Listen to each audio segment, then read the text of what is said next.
Hey everyone, my name is Cameron Davis. I'm a 15-year-old student who attends Markham High School. Let me tell you a bit about myself. I'm an honor roll student. I've been on 2 championship basketball teams.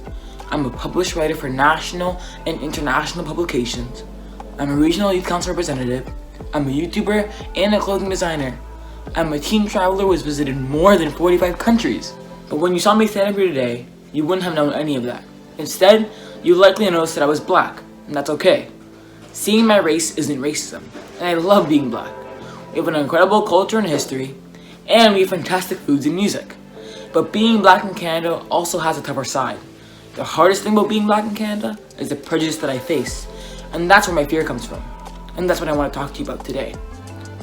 I'm used to seeing violence against black people on TV news and social media, and it's scary.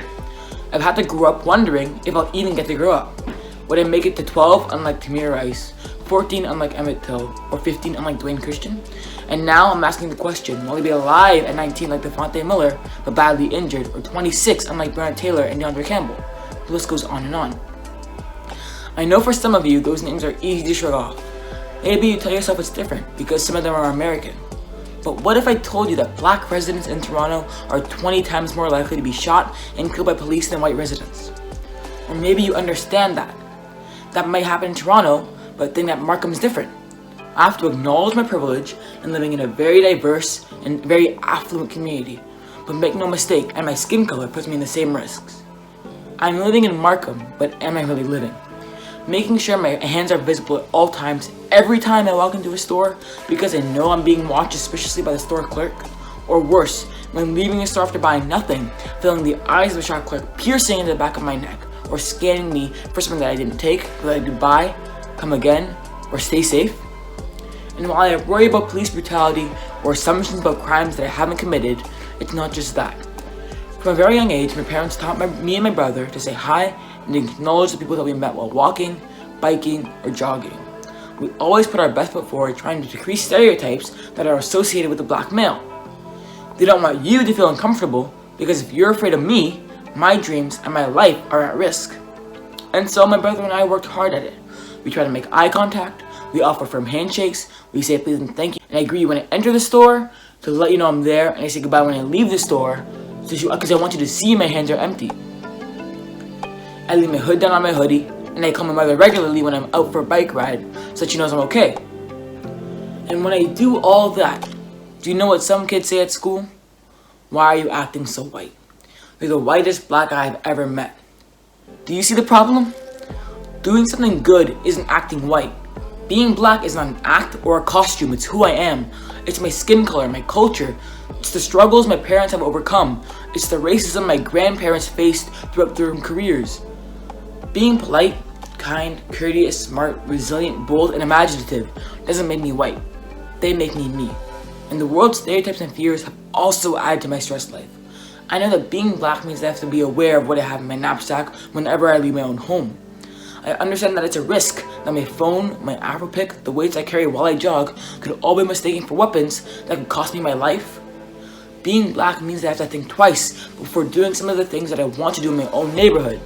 Things that my white friends can do without thinking twice. Wearing a bandana or a hoodie doesn't mean I'm in a gang. Playing my music loud doesn't mean I'm up to no good. My Afro pick's only purpose is for combing my hair. It's no more a weapon than a comb or brush. It doesn't help that there are people in high positions across this country, this province, and this region who don't believe racism exists in Canada. People who are actively denying my very real fears and experiences. One example. I chose to do a project about racism in Canada for my culminating assignment, and my own teacher told me that racism didn't exist in Canada. A teacher who was supposed to educate me wasn't educated enough on the topic to understand the long history of racism in this country. My teacher had bought into the idea that it was an American problem, as if somehow racism magically stopped at the border. I knew better, and I spoke up.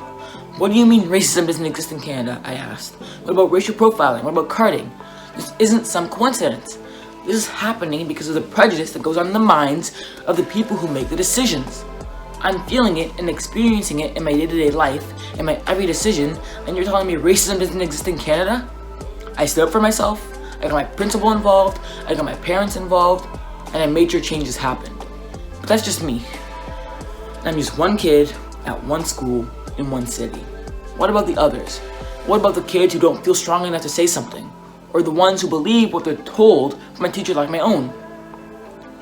My educators need an education. They need to learn about our black lives.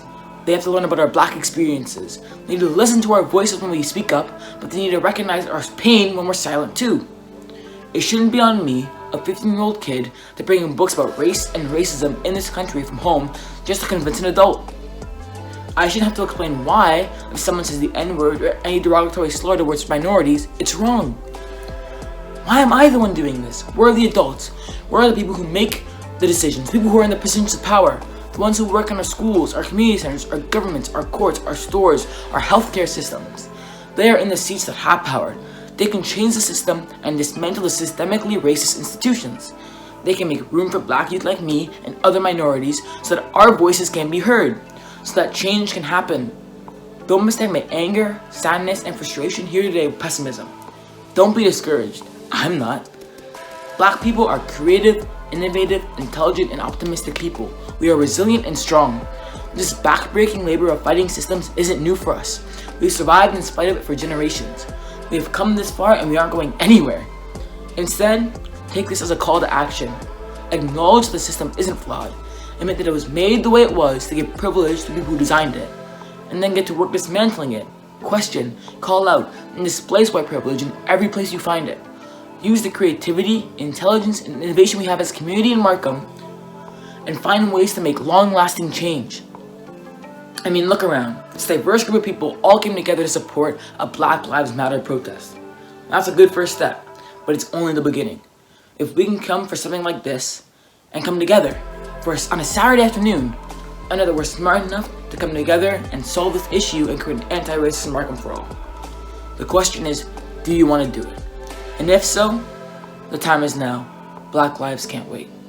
Thanks for listening.